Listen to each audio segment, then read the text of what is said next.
Honorables membres de l'opposition, honorables membres du jury, chers internautes. En réponse à la croissance de la cybercriminalité et pour assister les citoyens et les opérateurs stratégiques à faire face à cette problématique de sécurité des réseaux et des systèmes d'information, le gouvernement avait bien fait de mettre en place une loi qui va nous permettre une certaine confiance numérique. Ce plan vise donc d'une part de réduire la fracture numérique et d'autre part un développement économique, social et humain. L'Internet a bouleversé nos comportements. Il nous apporte pas mal d'informations et de connaissances, d'accord. Il nous offre différents types de communication, je suis tout à fait pour. Et puis une liberté d'expression, ok. Mais comme toute liberté, elle doit être normalement régulée. Honorables membres de l'opposition, est-ce le fait de vous protéger d'un exhibitionnisme répugnant, d'une attaque inopinée, d'un abus hostile ou simplement d'une éruption étouffante au sein de vos vies privées et intimes vous agace et vous inquiète? Eh bien, si c'est le cas, permettez-moi de vous dire que c'est énigmatique et qu'avec tous mes respects, vous dissimulez un mystique derrière. Cette subversion, ou plutôt cette loi, a poussé pas mal d'internautes à construire des communautés pour décliner ce chaos. En d'autres termes, ils pensent que la liberté d'expression que s'est appropriée la toile marocaine allait être violemment braquée. Leurs doigts pointent donc sur l'article 24 qui limite l'exercice de la liberté dans certains cas.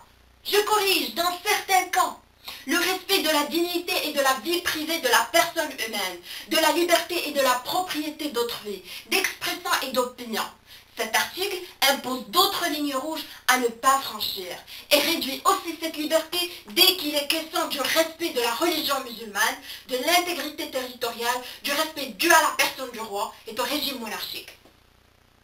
Chers internautes, avec cet article, vous êtes censés subir volontairement votre liberté d'expression à des règles et faire preuve de citoyenneté. Car comme on le dit toujours, ma liberté finit là où commence celle des autres. Je vous rappelle que j'étais victime d'un abruti qui a osé divulguer ma confidentialité d'une manière ludique, tout en ignorant l'ampleur de son acte illicite et surtout sournois.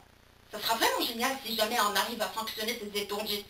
Et c'est ce qui faisait l'objet de l'article 75 dont vous nous avez frustrés avec vos protestations. L'auteur, ou plutôt la peine que risque l'auteur de telle infraction, est un emprisonnement allant d'1 an à 5 ans et une amende allant de 1200 jusqu'à 5000 dirhams. Par conséquent, on sera parfaitement sécurisé. Mais pour le moment, méfiez-vous, chers pirates, avant qu'il ne soit trop tard.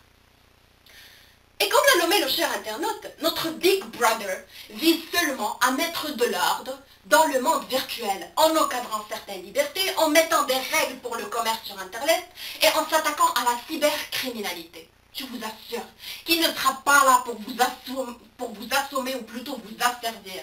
Il a une noblesse derrière, c'est celle de vous mettre sur le bon chemin de la vie. Honorables membres du jury, honorables internautes, honorables membres de l'opposition, je ne suis pas bien placé pour défendre une loi, mais plutôt la moralité qui est derrière.